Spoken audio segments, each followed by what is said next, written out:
Hi, good morning, Maninda. Last class we can discuss about mammalians. Here, in Annelidas, we can go for some of the deep concept regarding to the earthworm. Here, this earthworm regarding to the IP point of view, it is very important, and then MSET point of view also. First, we can go for the earthworm. Earthworm is under the phylum of Annelida. We already said that one. Annelida under the class of Oligochaeta.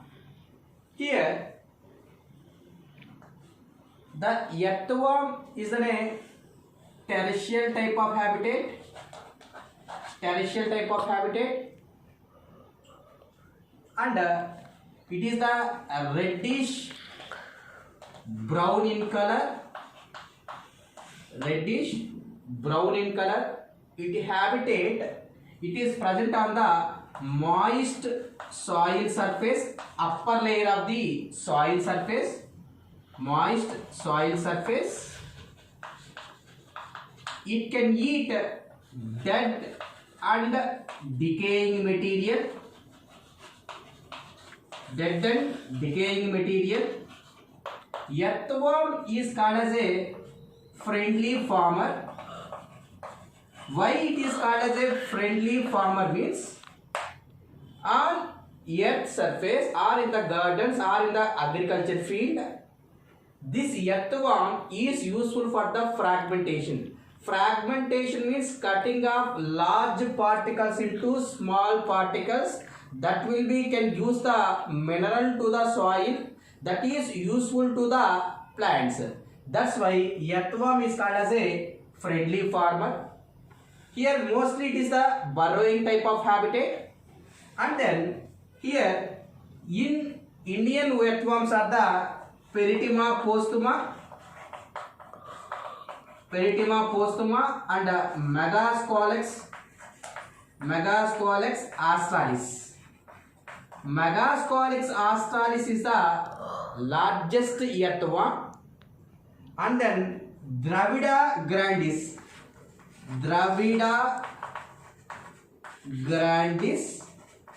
is a large South Indian earthworm. Now we can go for the morphology and anatomical structure of the earthworm. See, if you observe the morphological structure, the earthworm is the long cylindrical body and having a 100 to 120 segments. See, these are the segments. Presence of segments, that is called as a metamerism. First time true metamerism can be seen in the Annelidas. That the example is the earthworm.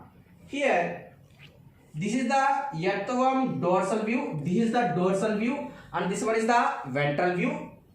This is the ventral view of the earthworm. In this dorsal view, a mid dorsal line, a red color line is appeared.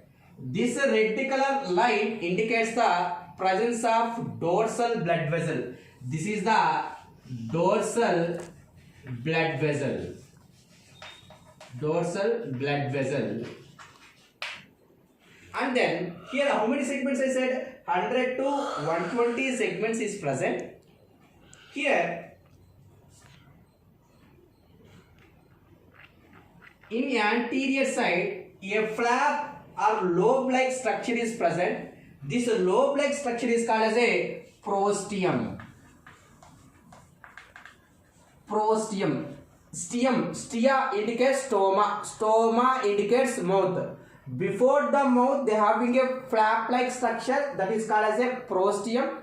They having a sensory receptors is present, and then the first segment is called as a peristomium.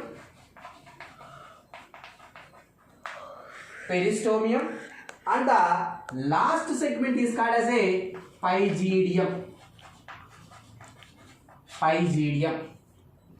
And here between 14 to 16, a band-like structure, a thick outer growth band-like structure is present. that is called as a clitellum.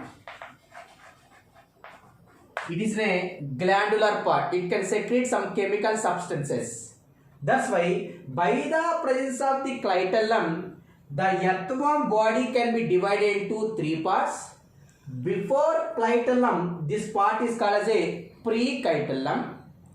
This part is called as a clitellum, and remaining part is called as a post-clitellum. That's why by the presence of the clitellum, the earthworm can be divided into how many parts? Three parts. The first part is called as a pre-clitellum, clitellum, and post-clitellum region. And then, if you observe here, from 5th to 9th intersegments. Intersegments means between the segments. This is called as a intersegments. They having a 4 pairs of spermatical apertures are present. 4 pairs of spermatical apertures present on the ventrolateral side. Ventrolateral side. Statement is very important one. See, this is the ventral view. This is the ventral side. Ventrolateral side. They having a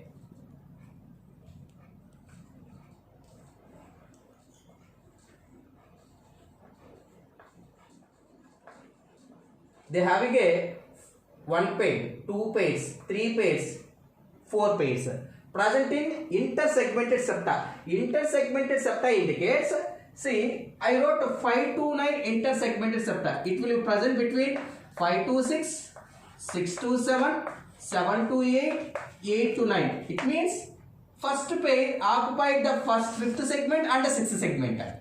And second pair occupied 6th and 7th, 3rd, 7th and 8th, 4th, 8th and 9th. They having a 4 pairs of spermatical apertures are present in the ventrolateral side. The statement is very important one. What is the use of these spermatical apertures means? Spermatical apertures is useful for storage of sperms.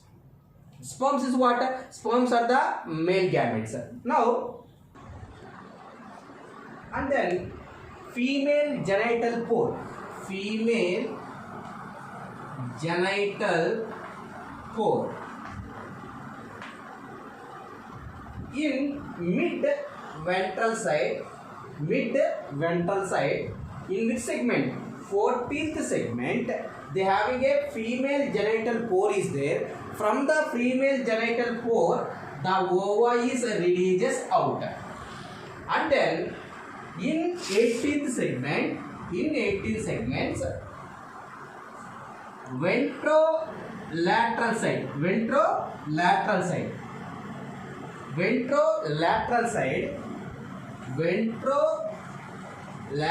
side, they having a male genital pore. It can release what? Sperms. That's why female genital aperture or pore, male genital aperture or pore present in the ventral side only. Here, spermatical apertures. I already said, what is the use of the spermatical apertures? Spermatical apertures is useful for the storage of the sperms. And then, here, minute pores. Pores indicates holes. Minute pores called nephridopores. It is an excretory pores. From 3rd segment to the up to the last segments, they having a nephridopores are present. And then setae, a S-shaped structure. This S-shaped structure is called as a setae. This setae absent in the first segment, clitellum region, and last segment. Setae is absent. Remaining all the region, this setae is present. I already said, what is the use of the setae? Setae is mainly used for the locomotory function. And then See, if you go for the anatomy of the earthworm, now on earthworm, the outermost layer is the mucus cuticle layer. This cuticle is the non-cellular one and it is the protecting one. Below the cuticle, they having a epidermis is present. Epi indicates out, derma means skin. Epidermis. In this epidermis, they having a outer circular muscles is present. Inner longitudinal muscles is present. This epidermis having a columnar epithelial cells. Columnar epithelial cells. The cells is a columnar shape. Like this type of cells is called as a columnar epithelial cells. And the inner is the coelomical epithelial layer. That's why outer one is called cuticle. Below that they having a epidermis. Below the inner they having a coelomic epithelium. This coelomic epithelium is also can be divided to two layers. Outer parietal layer, inner splanchnic layer. Now this is the body wall and this one is the alimentary canal. Between the body wall and alimentary canal, now this space is called as a coelomic cavity. This coelomic cavity is filled with a fluid that is called as a coelomical fluid or coelom. Here the coelom is what type of coelom? Schizocoelom, and it is a true coelom. And then this coelomic epithelium is originated from the mesodermal origin. Mesodermal origin. Now we can discuss about the remaining topic of the digestive system of earthworm. Now we can discuss about the digestive system of the earthworm. The digestive system of the earthworm is in a straight tube-like structure starting from the mouth and end with the anus. Here the mouth is open into a buccal cavity extended from the first segment to the third segment.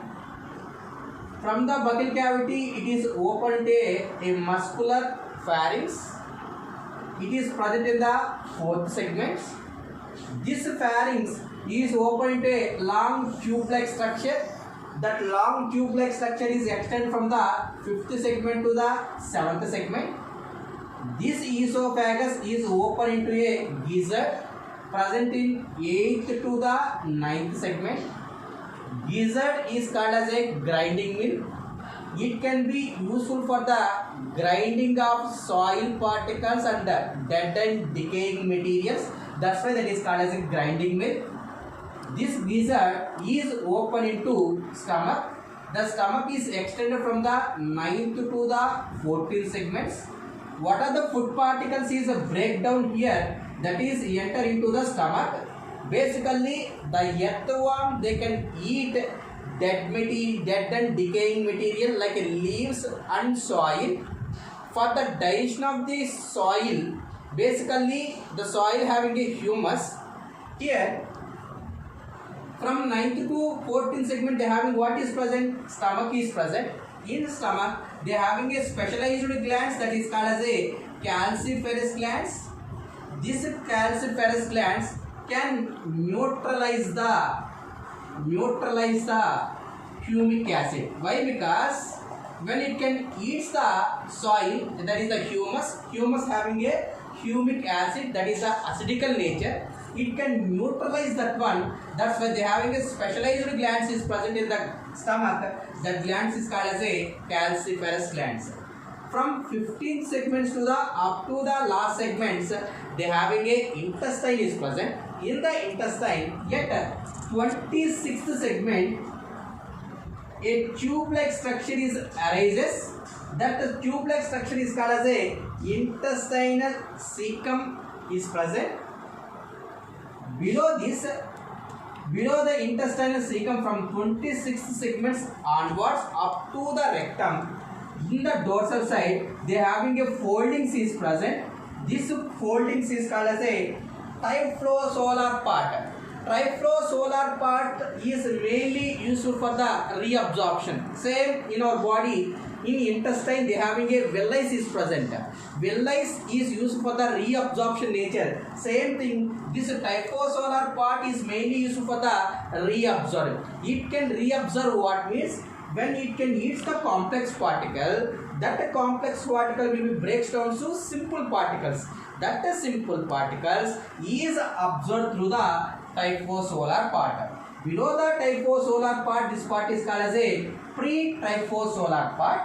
Now, which are the particles is indigested, that will be called as a fecal matter. That fecal matter is came out through the anus. That is the according to the digestive system of the earthworm.